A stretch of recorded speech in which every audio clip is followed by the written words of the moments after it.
Hey, it's Untier Talk, and we're going to start doing them on Wednesdays now because that just works better. So I think at least a few people have definitely told me that they're pretty blue balled by like waiting an extra day. So we have extra guests for you. We've got Yogi and LST because nepotism is alive and real. So, Oh, and Hijad's also here too. You guys say I'm as always. And by as always, I mean like, a bit, not all the time, but yeah. Yogi, say hi so say people something. know what you sound like. well, I've already been on here though. Hello. Yeah, no, but Oh right, we've had you. LST, this is your first time, right? Yes, it is. Okay. Hi, I'm LST, lead extraordinaire. That's me. He's the one that you're not going to be able to hear after I mix the audio. It's just Should I gonna make it happen. louder? Is this good? Yeah, you're just inherently quieter. It'll probably be fine. I don't worry about things too much. Just put your mouth really close to your mic. Okay. Okay. Anyway, we have Yeah. we have snake games. The first one of those, chronologically speaking, being Tom versus Roses, who's Kaladin on the screen. I still don't know why he's Kaladin. Is that a reference? It doesn't matter. yeah.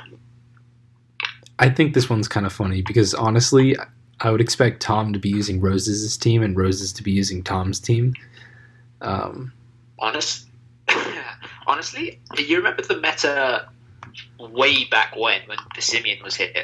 That's what I expected, or that's what I like envisage Roses' team as being built in. You know what I mean? Mhm. There was like the Persimmon meta where Spiritomb was getting spammed, and Altaria was like a thing. Remember before it left? Yeah, Altair Yeah. was that a thing? I don't remember that. Altari was definitely a thing because it beat It was it beat Passimian and Magmortar in one slot, and that wasn't Yeah. It was like B plus. Oh yeah, I sort of remember it wasn't amazing, but we used it. Yeah, And you had that's what- tracking towards it. yeah, and like the girder as well is there. That's like fighting spam vibes. You know what I mean? Like that's what I envisage with Rose's team and with Tom's team actually.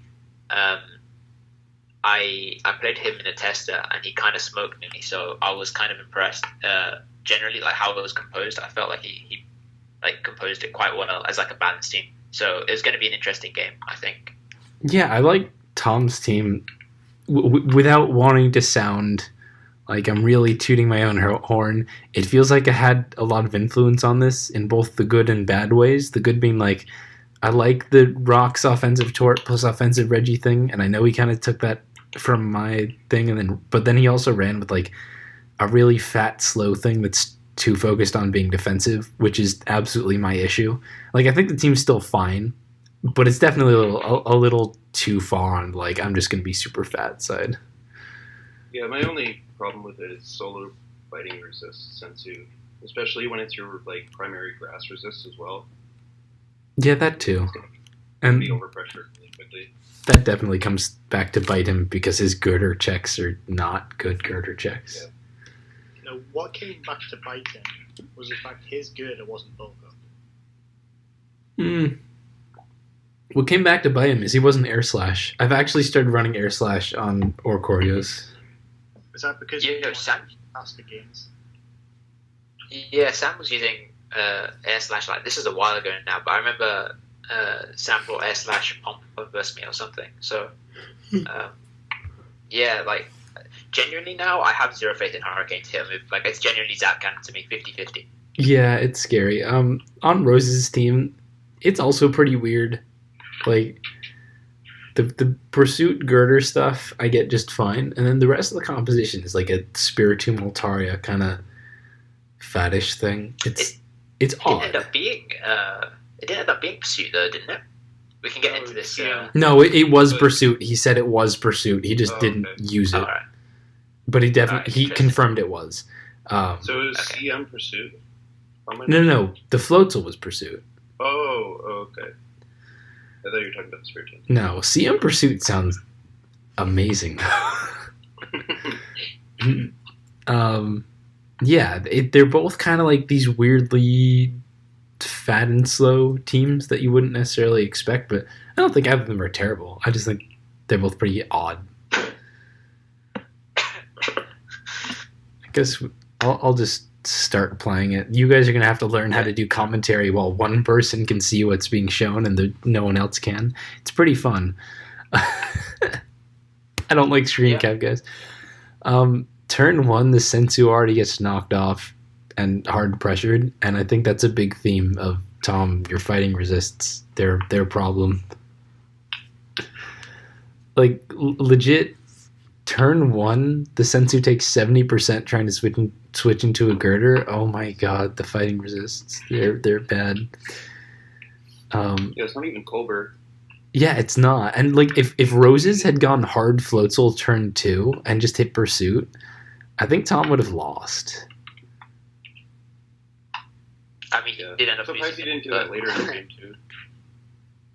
Yeah, he could have done it later too. But just imagine turn 2, he just pursuits, and then turn 4 he gets girder back in, just wins. The same way that like False just wins.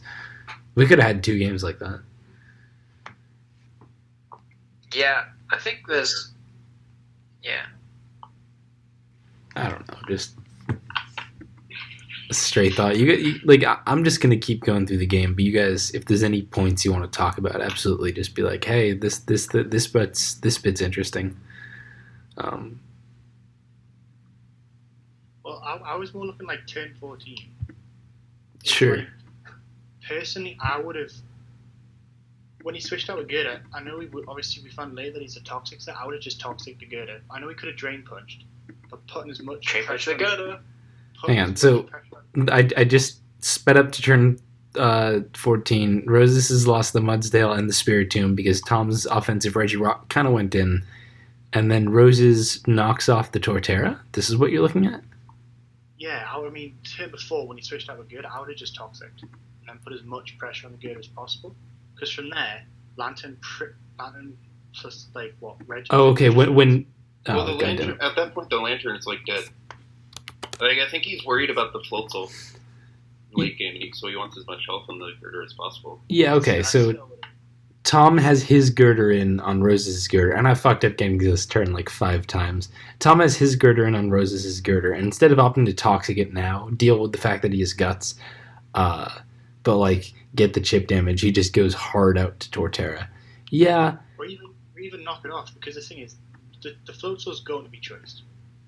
No one runs like a Bulkers anymore, so if it locks itself into one move, like it locks itself into a fight move, then you can deal with it appropriately.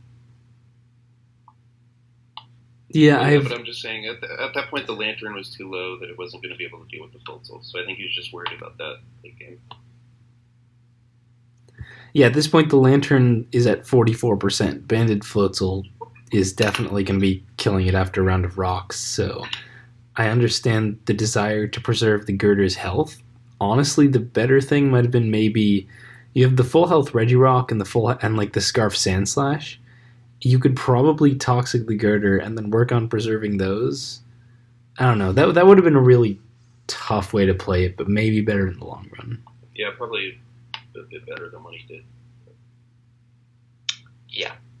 I think overall, Tom sort of played his outs quite well in the game, considering that he sort of got in, like, he was in a bad position, but managed to like sort of finesse and weasel his way out into like an okay position, and then I think at the end it was like a winning position where he had to hit a Hurricane in the late game. But yeah, like it definitely doesn't start out good. You know, he gets the big knockoff, and Roses like gets to have his rocks and all that pretty early, and then the offensive Regirock is really what turns it around for him, because that just Roses very clearly was not expecting Regirock to be the set that we talked about on Untier Talk with like the offensive Rockium edge stuff. It's a good set, I swear. But I think that's the advantage. I think that's what I liked about his team most of all was the role switching, where it's like it looks so obviously double dance to a Terra that it's like, nope, I'm gonna like flip the narrative on its head almost, and it's a good way to retake the power almost from that position. Well, one thing I think Tom could have done better, I think it's turn 26. Roses has the Altaria in. He had the Girder in. And what he could have done is he could have gone Slash to revenge the Altaria instead of the Reggie. Because preserving the Reggie means you can explode on the Girder. That would have helped a lot late game, I think. Turn 26. So Yeah, I think so. he goes Altaria on the Girder here, and then Altaria just Dracos as the Reggie comes in. And you're saying you roost up, you save your Altaria. Well, no, I'm saying Tom could have gone Slash instead of Reggie, because Reggie can put pressure on the Girder. I'm almost saying that Altaria is fast. I don't think It's fair. That's bad. It's a fair point, but I feel like, especially with Rose's team, like I feel like the Alola Slash is, well, it's not really like a breaker in that sense. Whereas Regirock is getting a kill, like Tom knows that, so he's probably just ending up using it, getting that kill, trying to get into a late game in the first place, rather than think too much about how he's going to kill the Girder. I think he was more so thinking along the lines of, I have a Sensu, I'm fine versus Girder for now. As long as that's alive, I should be okay. Yeah, and like I don't entirely blame him. Regirock's doing very little to Girder. If anything, like maybe it could have pressured Floatzel, but I don't know his specific spread. But I don't necessarily fault him for going hard Regirock here, because the Slash, at least on paper, is more useful for that Floatzel, because you can just outspeed it by being Scarf Slash. So I don't hate that idea. I wanted to go back really briefly just to turn not 14. I think it was turn 12. No, turn 10. Is when Roses has a 72% +1 defense Mudsdale versus Tom's Torterra that's already revealed Stealth Rock, and Tom Bloom Dooms and just kills the shit out of the Mudsdale. And I think this was also another minor important thing we should note, that like it wasn't just offensive Reggie and Rocks Torterra. This is some kind of offensive Rocks Torterra. Like it's either like a Z Leaf Storm or something in special, or that Torterra has notable investment. More likely than not Adamant, depending on Rose's Mudsdale spread. It's Adamant. Yeah. I played against Tom, and yeah, I think it's just like Adamant max speed. Rocks. Yeah. Which is just really unexpected, because you see this slow fat team, and then like both the potential rockers, well I guess Slash could be rockers, but like both of them are actually like really offensive sets. Definitely caught Roses off guard, and obviously he would have liked to have the Mudsdale, so that was kind of an important thing to catch him with. But yeah, skipping back to the end of the game, it's like this pretty difficult late game scenario, just summarizing for people who didn't see. Tom actually uses his Regirock to explode on the Altaria. I accidentally skipped by that one. That was pretty funny. I wasn't running Explosion on my offensive one. And basically it comes down to the scenario where Tom's Girder isn't toxic. It can't 1v1, it can't like try to win ties with Rose's Girder. He has to basically go Sensu, try to hit a Hurricane on the Girder, and he doesn't hit the Hurricane, so he loses. And yeah, it's overall go on. How many games is that now? Does Snake where a Hurricane? I think that's 2 games stolen by a Hurricane. 3. Ted's wasn't stolen by Hurricane, I don't think. So yeah, 2. Definitely not to the extent of Tasker's, but like it still sucks. The moral of the story is use Air Slash, not Hurricane. That, but also like I think from the very beginning, Tom was always going to have to hit a Hurricane. Like we can point out minor misplays and stuff, but really there's not a lot else he could do, because that really is his one Girder check, and that's a problem. Like if your one Girder check is the Sensu that takes 70% on turn 1 from the knock, and it has to hit a Hurricane, maybe you should reevaluate your Girder matchup, especially on a team that's trying to use offensive Regirock. Yeah, for sure. Well, I guess if no one disagrees, then... Yeah, not much to add there. Comprehensive. comprehensive analysis. Yeah. So yeah, Rosa said the floatzel was pursuit. There wasn't a great chance to pursuit aside from like that turn 2 scenario I pointed out though. I'm sorry. He did have floatzel in on turn 24 and it was basically a 50-50, but given that Rose's floatzel was also confused, I'm with Tom where he switched Sensu hard out and I would have switched hard out every time because Rose can still get it right and hit himself. So Well, at that point, Roses doesn't know if the girder is toxic. So if he pursuits and the girder sets up, Roses could just lose from there. So, right? Maybe. I don't know the Altaria. Yeah, no, the Altaria's probably not winning. So I guess if he pursuited and then Tom went girder and bulked up, and Rose's girder is like at half the health of Tom's, yeah, Tom probably would have won that too. So that's another problem. Yeah, tricky stuff. Tom now going like with his team being 2-5 overall, and him being 1-3. So definitely sucks for him to miss out on the win. And Rose is starting off with a 3-0 now, going into week 8, as the just the updating of records. Yeah, it really doesn't feel like he's 3-0 though. I feel like he's been a bit lucky these last couple of weeks. I don't know if he was lucky the last few weeks. It just doesn't feel like he's been 3-0, you know what I mean? Yeah, no, I know, but I don't remember his earlier weeks, to be honest. Yeah. I'd have to go look back. False versus Teddy, we can be pretty quick. this Sounds game. good, lads. It's gonna be quick. Tell you what do you think about the teams? We can talk about those a bit, I suppose. Okay, so H-Drag we're talking like obviously H-Drag was trying to match up Fish versus Ted because I mean he knows how Ted builds. So he just tried to hand False to that he should never lose to him. Yeah, I mean he got it dead right. And honestly looking like I took a sec to look back at Teddy's teams and yeah, this does absolutely look like a pretty reasonable Fish. In that, yeah, this is something Teddy was likely to end up weak to. It was just funny to the extent that this completely worked. Well, I've honestly been saying that rest Barry Mishana is decent. And people are like, oh, but Dark types from the tier is like just run D-Gleam or something. You don't have to restore power. I mean, restore power is probably the better set now, but back then people could just run Gleam and still use it. I mean, yeah, I was definitely running mono Gleam back in the day, but now I think you can probably stored power and just bank on like the weird dark type matchup and stuff. Yeah. Yeah. Well, when I was preparing the team for False, we were going through a lot of like motions about how we wanted to take on Ted. Your Torterras, Stoutlands, Jinx, like basically every single breaker in the tier came up.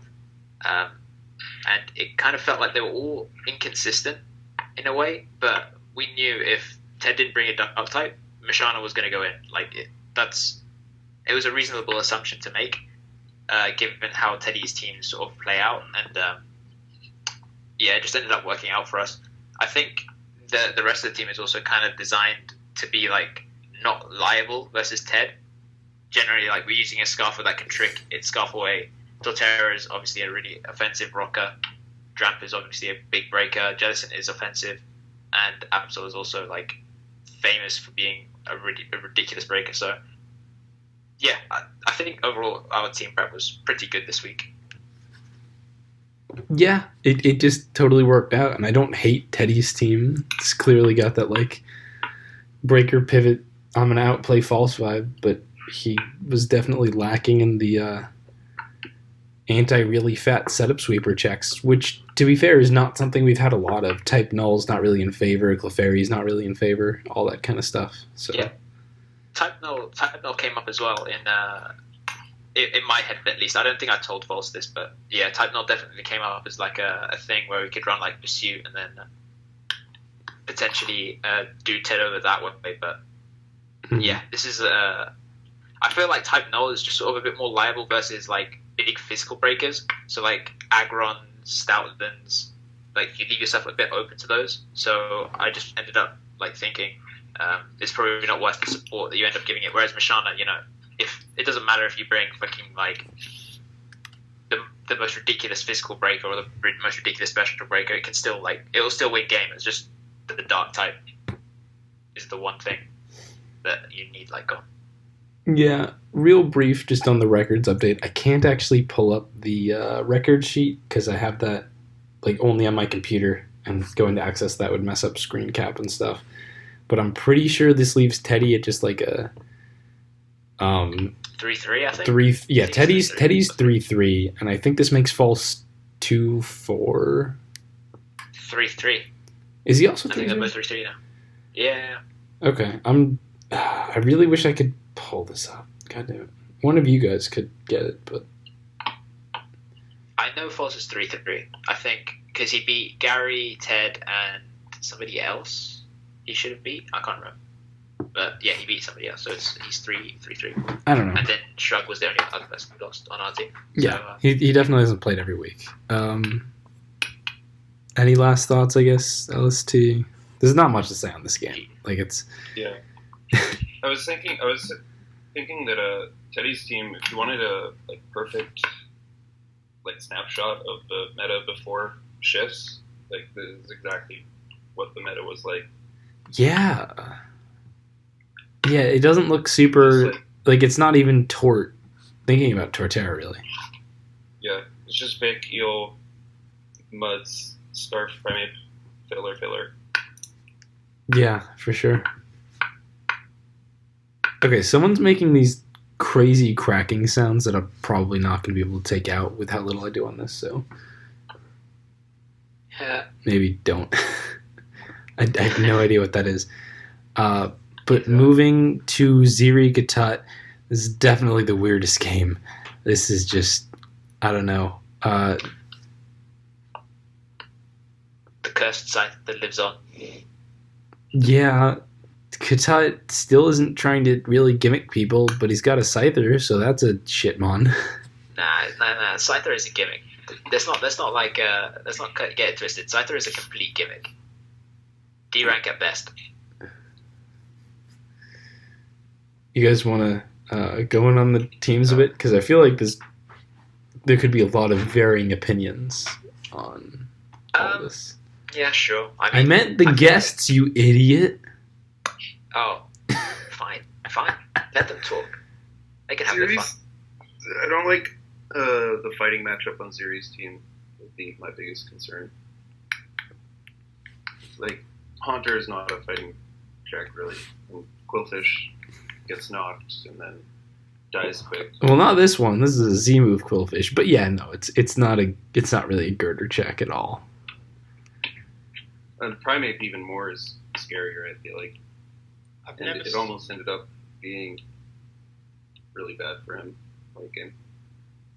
I've never seen a team so weak to Hitmonchan. I'm not even being No, you're not wrong. It's really, really Hitmonchan. I know Hitmonchan's not very good right now, but I've just never seen a team that just kind of falls to it. This team absolutely does not fall to Hitmonchan. What the hell? I mean, you have a Quillfish. That's enough. What is Z Quillfish? It's Z. Yeah, it's Z Quillfish. It's probably Pain Split. It has to be Pain Split, right? Because then he doesn't have a girder check at all. His girder check is literally the X. I would hope that if it's not Pain Split, I would be very disappointed. I don't know. I could start playing through the game, but I kind of want to also talk about Katut's team because, what? I mean, Katut's team is fine. It's based on a very similar core to the team that I used with the Tor, Dramper, Jellison. But his breaker core. His breaker core. It's so weird. Why? It's one of them ones where it's it's a balanced team, but he has to play it like offense. Otherwise, he's just going to lose too much momentum with his slow pivot ones. And Scyther, because Scyther is not a good thing. I just don't really see where this needed to become a Scyther U-turn spam kind of thing. Yeah, no, that's the thing with Scyther, right? You need multiple defoggers to really try and make it work in the long term with spikes and stuff. You need defoggers and then maybe you have a spinner. I don't know if the Dramp ended up being a defogger, but like you can't just go into a game because then Scyther just becomes a liability if you can't spin with the Alola Slash at least. So it's like that's basically a sack right there. Like even though Scyther goes in on Series team, yes, we get how you feel about Scyther. I don't know. I just feel like the team could be fine if Scyther was like a really solid Mon, but given how much of it is riding on Scyther doing work, I don't know. Yeah, I don't think the Drampa is specs based on the damage it did to Torterra, but yeah, we can. Yeah, it has to be defog, right? It has to. Well, turn one, we don't see the damage because it misses Hitmonchan coming in, and this is something Katut like blames for the loss of the game. That's dumb. Yeah. Yeah, at least no. From my perspective. Yeah, from my perspective, at least you can. Sure, it's unlucky and like definitely deserve to be in a better position. But like, as far as if I was like in Katut's shoes, you have to play that game out as if what's his face Ziri decided to lead with the fucking Hitmonchan and then you led with Drampa, right? You're in the exact same scenario. So if you lose the game from that scenario, like you end up really deserving to win it. I'd argue not really.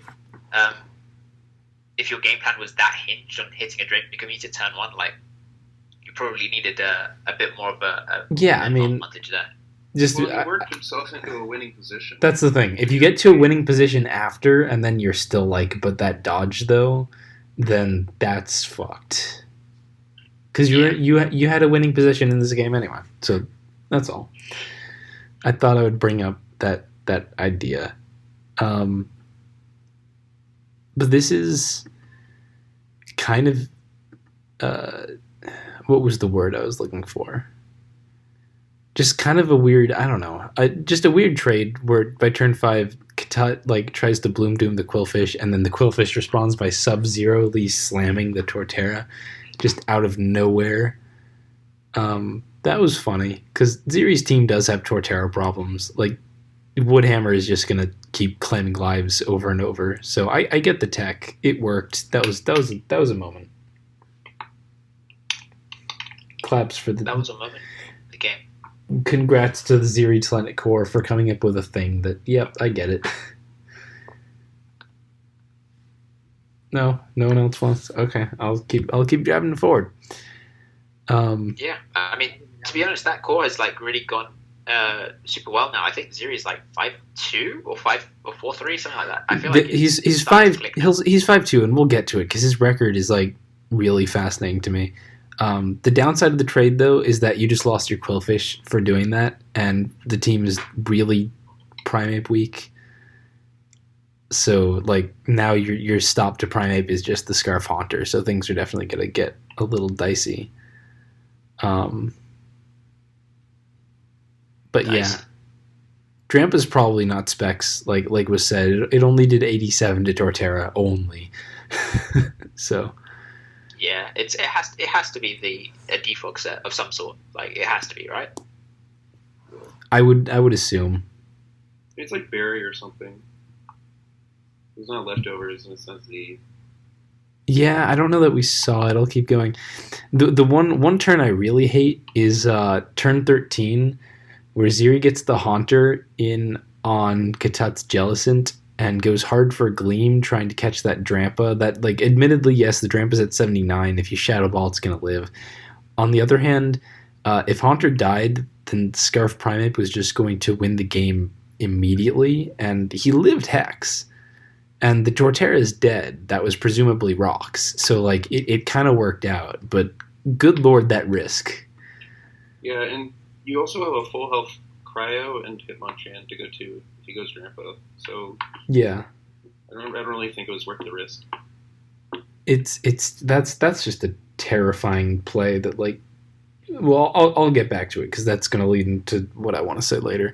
It also turns out the Haunter's not Scarf. Like, I kept saying Scarf Haunter because it really looks Scarf on this, but for whatever reason it's just not, and this team's just slow.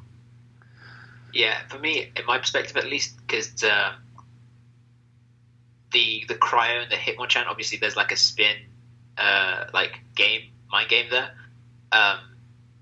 I would probably guess that the Hitmonchan was a type of offensive set, and one of the things it could have been is Scarf Hitmonchan, just for that roll compression, considering he might have the spin cryo. So that's something that I could see definitely happening, which could explain the Haunter. I don't know if the Hitmonchan ended up revealing its set. It's not Scarf. It's switching his. Yeah. So yeah, there you go. I mean, it's it's. I have no idea where his speed control is. So much about missing Draco. Like from what I can see in the game, Draco Miss just forced Fury to switch out and then Mach Punch. Like it didn't really change the game much.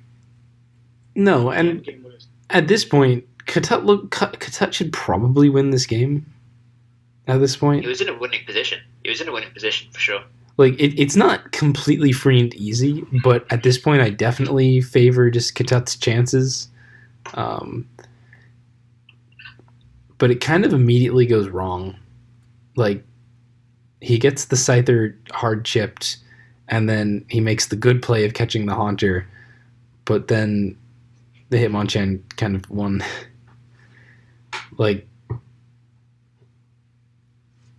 I don't know what the plan was with how he got Scyther chipped before. Maybe hang on, because I had thought in my head like, yeah, Katut just like really won this, but your Katut on like turn 13, what do you do differently to not lose to Hitmonchan? I think you just need to not sack Jellicent. But isn't Jellicent just like slower and gonna die? Well, I mean, yeah, I guess it depends on what the Hitmonchan says. You've got to assume, right? Like he aside from that, he does get the Scyther chip, but he makes the good play of crashing the Haunter. It doesn't. I don't know. I'm not actually seeing a lot more that he could have done. Maybe. Oh, you know what? Never mind. Because if you look at the Primeape's close combat, did 93 to the Hitmonchan. So instead of letting the Hitmonchan drain back up to 100%. Instead, you sack the Scyther, and then you just click close combat with Primeape 3 times. Right? Like, turn 17, Katut kills the Haunter, and the Hitmonchan comes in. Right here, if you sack your Scyther, and Hitmonchan stays at 83, Primeape just hits close combat 3 times and wins. That's just the game. Yeah. So, yeah, I've been talking a lot about sacking Scyther here, so I'm interested in the conversation. I'm not sure if I'm missing something, I guess, but that sure seems like the thing. I mean, the game wouldn't have been over from that point, but yeah, that was the play you need to make to keep yourself with a chance, you know. Yeah, Eel is in a role for Scarfape, but I believe Scarfape doesn't do 93 to Hitmonchan, unless that was like 0-0 Hitmonchan, I guess. Let me see. If it's 0-0 Hitmonchan, then you're doing 93. No, I guess it was... No, it was Scarfape. Okay, so the Eel was still in a role, but even then, I think your only play is sack Scyther, go Primeape, and then, like, if you hit the roll, you win. It's not a favorable roll, but what Katut did just immediately lost, so that's still definitely not what you want to do. Sacking Scyther, I guess, is the only play I'm seeing. Yeah, we're talking about sacking Scyther, but it's always the play. I'm not sure what his HP was on Hitmonchan. The Hitmonchan was at 0-0. It was at 83, and it got to Drain Punch back to full because Katut sacked Drampa. What the investment was on it. That looks like 0-0 Chan or very little HP Chan versus Scarf Primeape. Yeah. The Scarf Primeape does 85 to 100. Yeah. He must have had a lot of attack investment. That's what I'm thinking. It's like 0-0 Hitmonchan.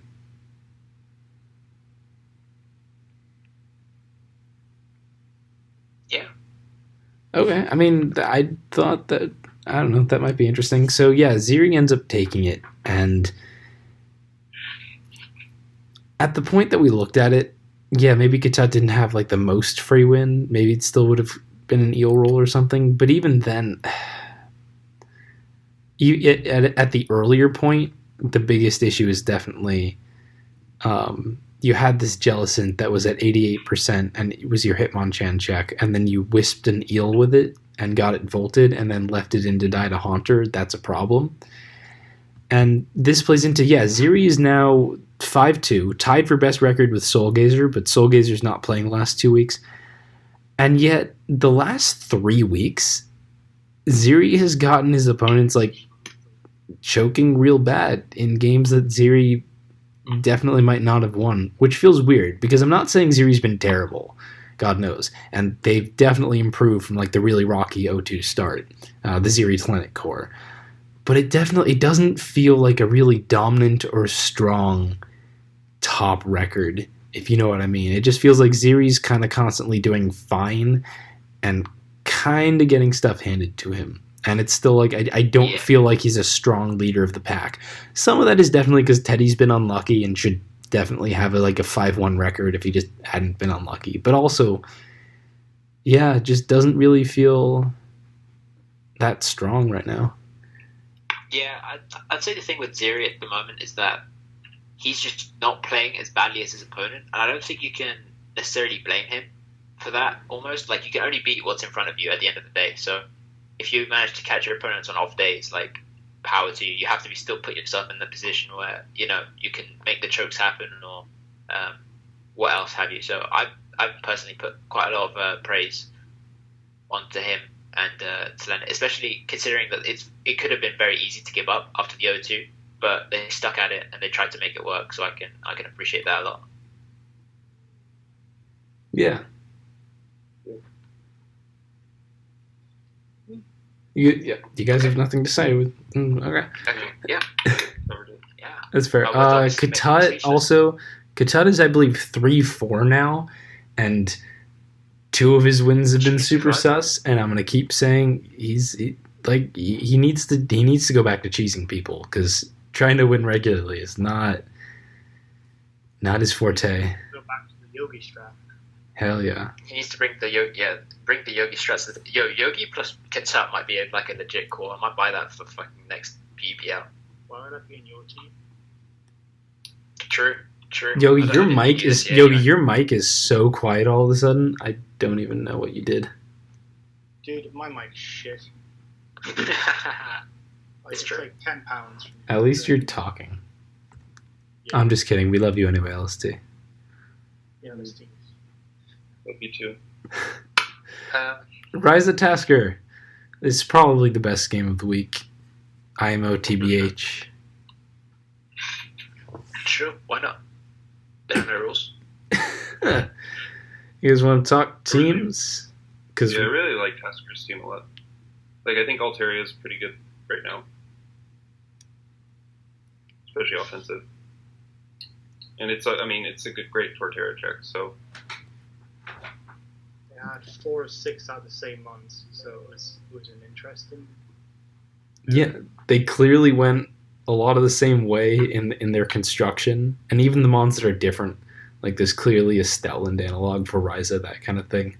A lot of Jellicent this week too, and that's pretty strong. Yeah, just kind of funny that they both wanted to do a lot of the same stuff, and I think they both turned out pretty reasonable.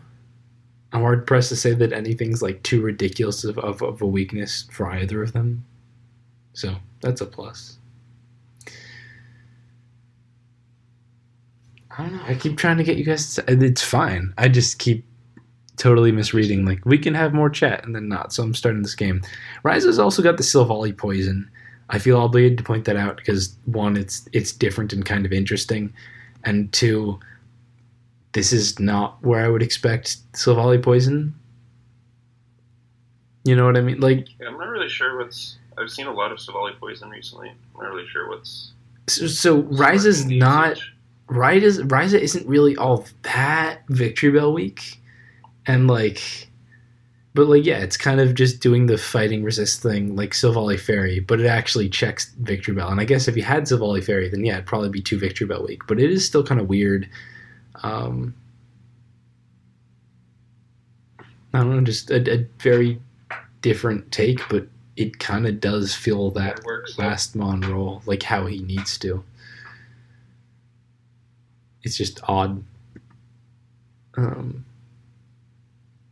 But it is also revealed that Tasker's Jellicent is one of them like offensive sets. I found that both teams kind of like heavily relied on the other team's Jellicent. Like as soon as Jellicent was out, like Prime just kind of came in and just did his thing. So they had like a soft check and then a hard like, counter to it. Mm-hmm. Like they both really want to pressure those fighting resists. Yeah. And we see Ryza really early, like getting the Primate double in on the Altaria and getting the correct U-turn like multiple times to just chip that thing out. That was pretty good, like well done by him. Lots of strong doubles, that kind of stuff. I think it was kind of tragic that Tasker didn't have a Volt switch immediately, so whenever an 8-deal was in, he just got free momentum. Yeah, that happens. Like, it can just be hard to have that Volt immunity and handle that. I did think it was interesting that Ryza does have the parting shot Silvally Poison, though, because I'm definitely more of a fan of U-turn on this thing because of the way that, like, oh, Regirock came in, fuck you. Yeah. But yeah, Ryza plays this pretty well. Like, just chips that Altaria like all the way down to 1% just by scaring it out with the double every time. But he's also getting pretty chipped by Tasker's Specs Jellicent, and the Stalin does some work. So there's just a lot of back and forth that I think makes the game like really interesting, but harder to talk about with 4 people because it's not like there's these big overarching trends. It's more like, hey, this game's pretty cool. Completely gets the pursuit on the Jellicent wrong, though. That's a big deal. Yeah, it's just lots of little micro plays to get small amounts of chip and get yourself in better position. I think it's well done from both of them. Mm-hmm. Tasker, also really interesting, saved his Jellicent that's dead to rocks to instead get the Stoutland chipped by the Primeape. Like, the Stoutland's not useless. It has Facade, so I don't know, a really, really interesting preservation of Jellicent. I know you always want to save Sax, but that one kind of came off as a little weird to me. Because the Stoutland later is, like, gonna die in great part due to just burning rocks. Whereas, like, if he didn't get U-turned, this just wouldn't have happened. But I think it was more the mindset of, well, he didn't really care about... Because, like, he's got both Torterra and Metang, so Ape isn't as much of an issue to Ryza as Ape is an issue to Tasker. At this point in the game, Alteria's already out, and the other Jellicent is chipped, so it's like... Yeah, but, like, your Jellicent's dying to rocks. It cannot do the close combat check thing, and the problem with Tasker's late game is, like, he dies to the Scarf Primeape. The Altaria died really early, and then the Jellicent, Ryza made a really good play to just stay in and hex the Specs Jellicent while tanking the Shadow Ball. And, like, Tasker can't recover that off. He can't do anything. Now he's got no fighting resists, and late game, there's just not enough for him to do. But it was interesting that he still tried to preserve the Jellicent when, like, that just wasn't going to work. I feel like trying to go with Stoutland and, like, end up winning a speed tie versus Ryza's Primeape, or like get a really, really good prediction on Primeape going Primeape versus Jellicent, was probably like the only way he really could have won. Because you get to this late game, and it's just like, yeah, there's nothing Tasker can do really. He just dies an inevitable death. I think something to mention is, I think it'd be quite cool to see if people start to tech more for like Torterra.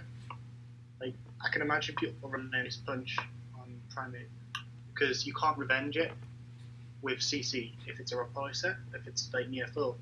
So I think people are going to start running like Ice Punch to try to deal a bit more damage to it. Yeah. Yeah, Torterra's good. I'm glad we got like a bit of a showcase in this game because it doesn't really do a ton the rest of the week, but I still think it's like this super strong mon that we probably could have seen a lot more from. Oh, Torterra's got like 5 cents. It's really good. It just shits damage. I still think Rock Polish 3 attacks is. It's probably because I play a lot of Boras, and that's a set I use a lot. But like, I still think that's probably the best set for like how threatening it is.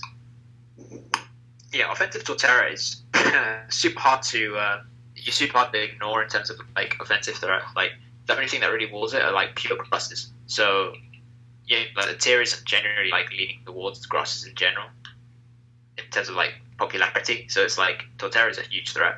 And the most used grass type obviously has a poison secondary type, so it's neutral to 8. Exactly.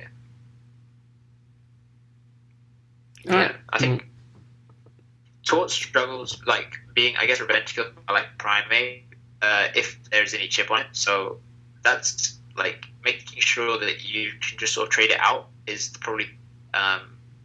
Otherwise, it's really really strong in this meta. Probably A+. I think we were talking about in terms of ranks. Yeah, Torterra is real fucking good.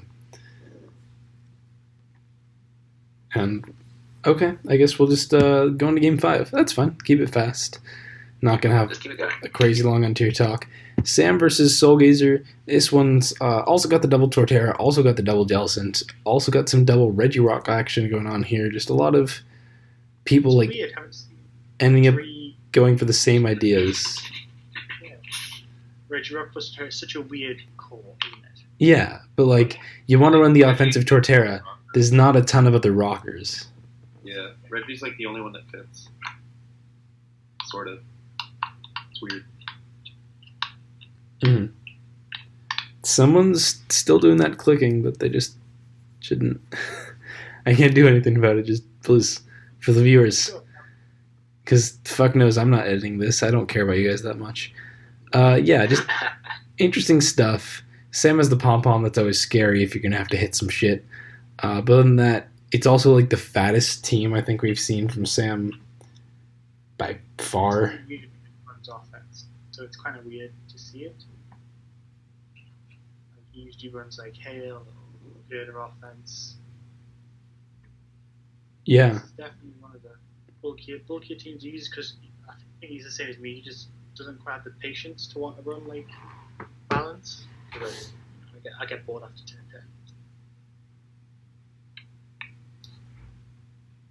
10. Okay, if that's all you guys have, we can just start it.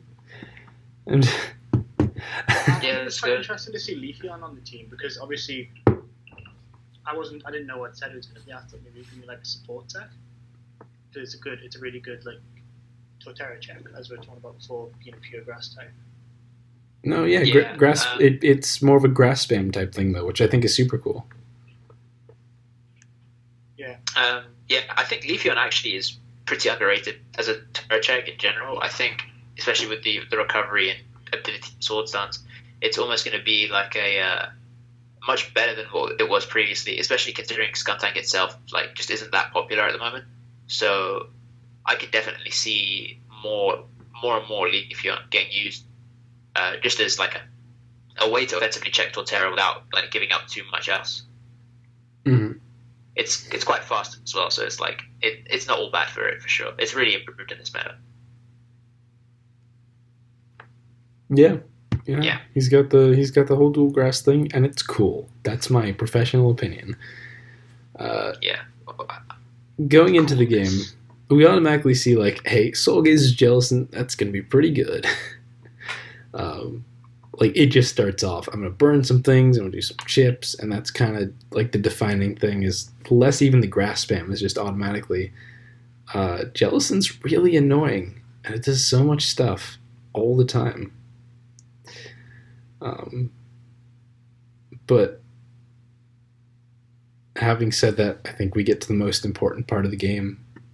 In my opinion, like the real determination is turn 9, where Sam has no real like grass resist. Good shit, Sam. has to switch Pom Pom directly into Torterra, takes over half, takes rocks, takes burn. And then Soul Gazer just like expects him to roost and hits Earthquake presumably, and just gets Sky Striked and loses the Torterra on turn 9, and that's just. Well, you guys can talk about that some. I think the Torterra is banded. I'm not positive on that. You think what? I think the Torterra is banded. Oh, then maybe he stayed into Woodhammer expecting a roost. Either way, he was definitely like not expecting Sam to drop the Sky Strike and kill him, which is just. Big. Well, I mean, I don't even think it's a terrible play, because at that point you're setting up Leafeon to be really good. Yeah, I agree. I agree with that analysis. To be honest, I feel like, especially considering Leafeon has a bunch of Fizz Dev, SG might have been expecting, or like thought it's difficult for the ape to revenge kill. Cryo, he obviously has ways of killing that. Yeah, I think for sure he was trying to set up for the long game for Leafeon. If that's max HP, then that Torterra is definitely mad. Yeah, I don't really agree, and like I get where that's coming from. If the Oricorio roosts, your Leafeon is less set up, but Oricorio still shouldn't be stopping Leafeon. Like, it's going to be pretty chipped. It's going to have to come back into rocks because you can force it out with Regirock after it roosts, and like it's burned and all that. And you want to keep that Torterra, because even if it's burned, you're just going to like Banded Woodhammer the Jellicent. It's going to check the, it's like, it's going to give you a lot of extra space versus a potential Rock Polish Torterra, because it can probably take a non-Z move hit. All these things, like, I don't like the risk that he took. I don't think it certainly wasn't worth it because he got it wrong, but also even then, I just don't agree. I think you have a pretty safe play of going like the Sand Slash, I think Scarf. But or even Regirock. I just don't think you risk Torterra here, and it ends up being really critical in the late game that Soul Gazer just doesn't have that Torterra. I'm still not sure why it's that Skunk turn. We'll get to that because he did actually explain that one in the Discord, so I can answer that pretty easily. Yeah. So yeah, I mean, he does still set up for the Leafeon. Sam's grass resists are not good, and it is pretty nice for him that he can just I was going to say it's pretty nice that he Bloom Dooms the Regirock. That only does 66. That's pretty hilarious, but it's pretty nice that he gets like synth up and stuff. But like the Leafeon clearly isn't going to be winning on its own because Sam has the Torterra and the Cryo, and he can Scarf Ape on it, so it's just not a lot. But anyway, we get to the turn, and Soul Gazer said he Toxics with Skunk here and lets it die, because otherwise if Torterra is Rock Polish, then it would just win. Like, yeah. I think he needed to not let his Leafeon get toxic. I don't know. He did, otherwise, that's true. The Rock Polish Tort wouldn't be as much of a threat. Yeah. On the other hand, like, the only other alternative is switching out, leaving your Leafeon like super chipped, and then Rock Polish could still come in and probably deal like 35 with a Woodhammer. So I mean, yeah, either way, it's like a tough situation. So I'm not particularly fussed. I think Sam ended up playing his outs like quite well actually to like get himself in a position where like he was like causing havoc in that late game. So yeah, good job to him. yeah, he does the rest of the game pretty well. Like, Soul Gazer just doesn't.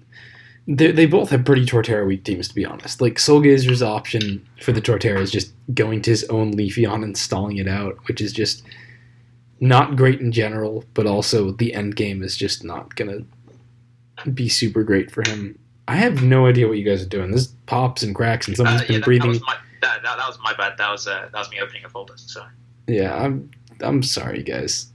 So yeah, like, Soul Gazer has the lead in Mons by like turn 20.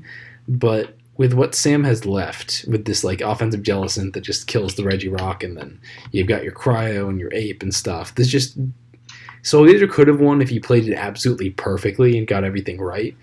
Maybe, I guess, but it would have been real hard for him because You're trying to check the Absolutely. cryo with the scarf slash and the ape with the jellicent, and just going between these mons is just going to be so much guesswork and stuff that it just doesn't work out. And Sam plays it well, and he gets his W.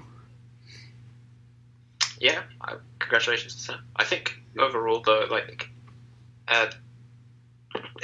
the game was kind of just like I don't know. It didn't feel like as strategized as Soulgaze's, like most of Soulgaze's games have been like this season, and I feel that's somewhat like compounded by his team like not being that good. I think like his team got knocked out this week. I think so, which is why he isn't playing in the further weeks. So it's like his team might have already been knocked out by this game happening. So it's like, did he really even like care? Like he might have just been clicking. So I don't know how much weight you could put into I think he Soulgate. tried, but he said that he didn't have as much time to prep this week is all. Yeah, so yeah, his heart probably wasn't in deep with this game, so I don't really put much on him in terms of like pure skill wise. Like he probably could have won this game, probably should have won this game actually, but you know, for whatever reason, I think it's like a combination of Sam playing super good and him just not really caring too much, something like that. Yeah, okay. If that's all. Anything else? Well, okay, then fine. We're gonna do the predictions real quick, and then we'll have the Gimp Corner, and we'll end on that. I don't. What? Sweet. No, LST said something. No, I didn't. I definitely thought you said. Okay, never mind. Oh yeah, on record, Soulgazer 5-2 is how he's going to end it, and he's not going to be playing for the rest of the weeks. Very respectable, great performance.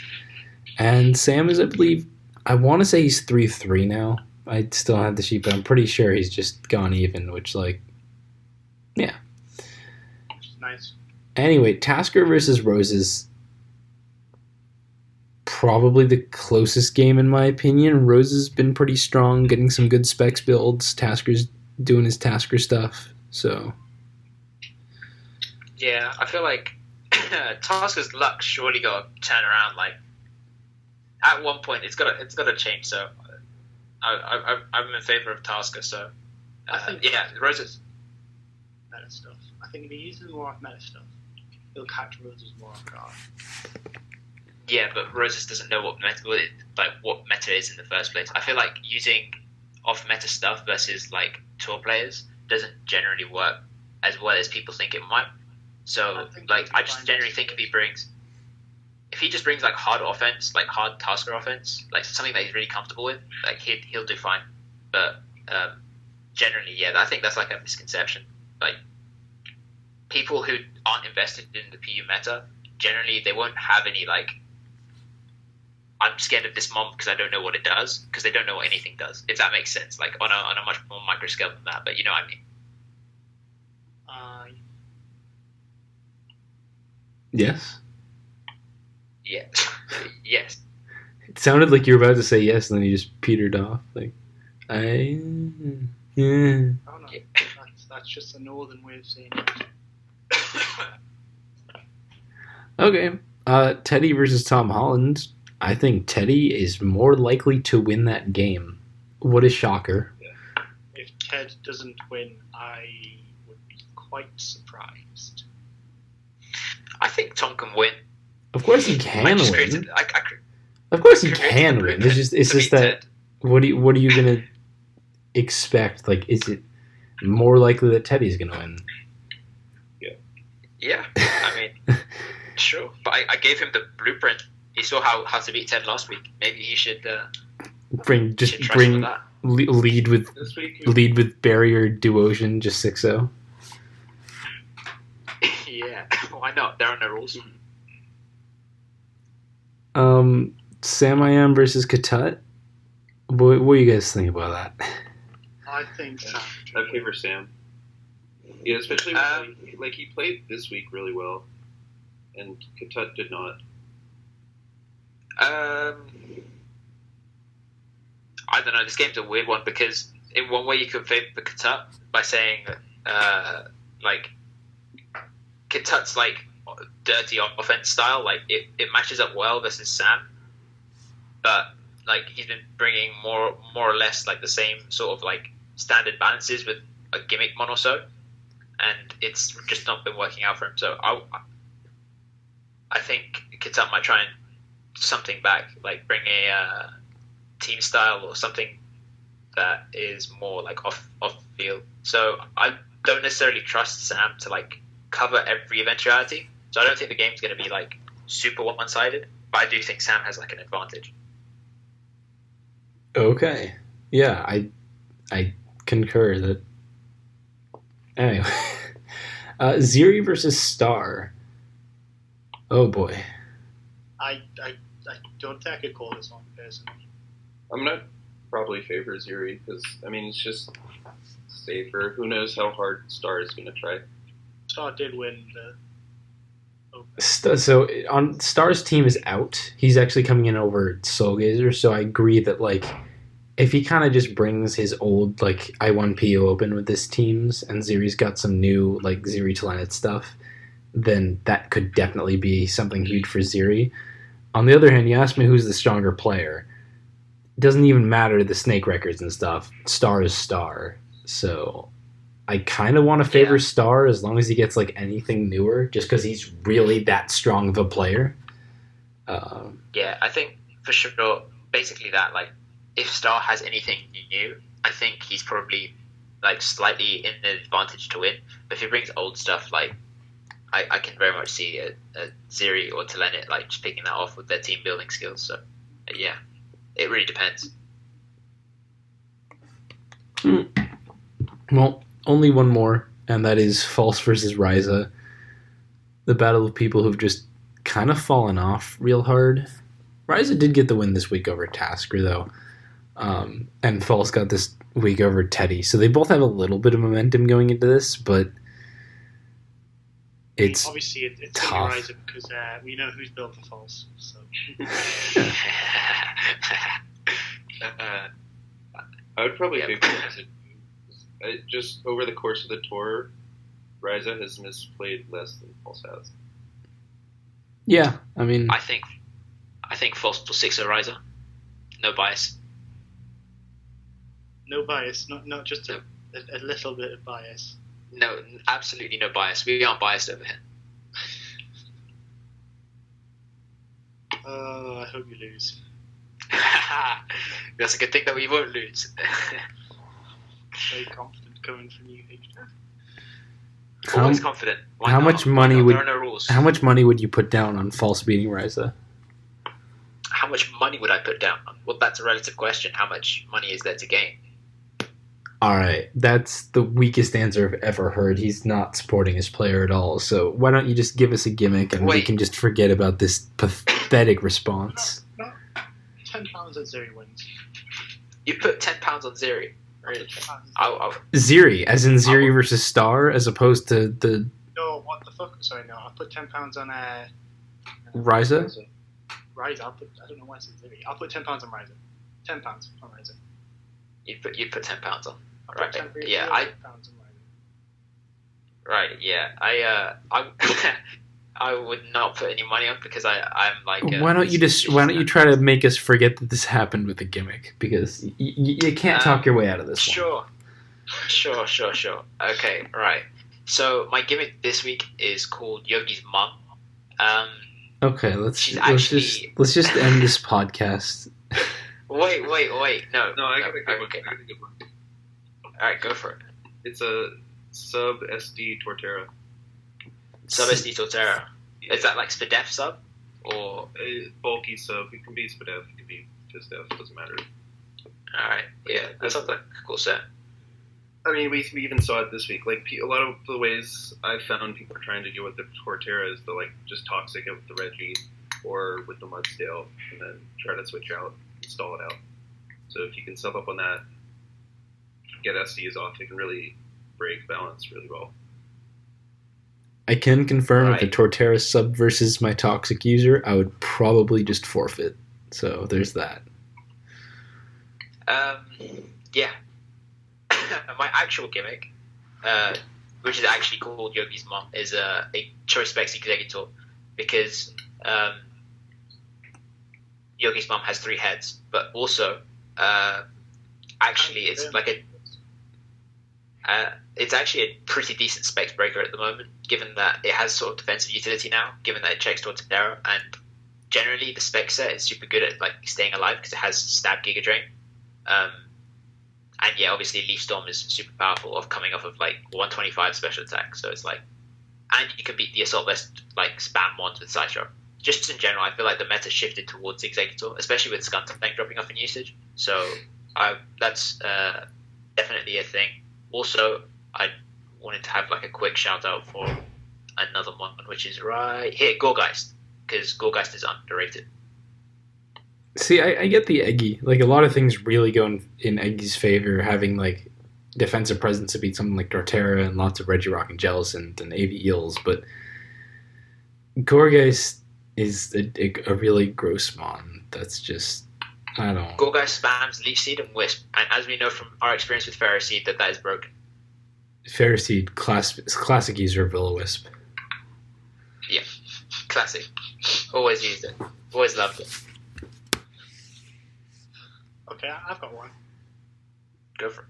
So I think like I know it's kind of dropped off recently, but I think Aurora's is quite fun. Like, I'm not going to advocate the choice scarf set again like I usually do, but I think Never Melt Ice is quite fun because it kind of lowers people's expectations of what it's going to be. So if you press Blizzard, then they're going to go, oh, I'm going to go into my water type. Because I've seen lots of people using cores like Jellicent plus Sandslash, so you can use obviously like HP Fighting plus Blizzard and just lure one or the other in. And I also think that it's a good roll compression for Rocks user too, because you can just slap Rocks on it, and then you can just worry about what you 5.1 even. I really like trying to put as many rolls into one in this meta, because how much you need to cover and check. So I honestly think like the Never Melt Ice is one of the best ones. Yeah, I think generally Never Melt Ice, you will get that one game where somebody will just figure it out that it's Never Melt Ice based on like damage. You'll get a roll or whatever that gives it away. So I probably wouldn't go Never Melt Ice. I'd probably go like a Z move or like even like Figgy Berry, to be honest, like something like off kill but like doesn't give away that like you're a boosting item. You know what I mean? I can see Figgy for the switching into cryo and stuff. I guess if we're all gonna drop something, I might as well just say it's not a new thing or anything, but I think we should really see more Bandit Dodrio usage or SD Dodrio usage. Either way, not just because we now have Torterra, so it's like, hey, I can threaten that better than Regirock, but we have a lot of ways. We already had a lot of ways to pressure Regirock, and it's just consistently really strong. And obviously, like, Mudsdale coming in, you chipping yourself with Bravebird Rico and Rocks a lot. That's not fun. It's really a mon that has to pick and choose what it's going to do a lot more carefully. But the ability of it to A, switch it up with moves like Knock, Pursuit, Quick Attack, all that stuff, and B, just how much damage it can get without committing to the hardest of reads, without needing to be like, yeah, I'm going to jump kick versus your Ghost type because you're going Regirock or something.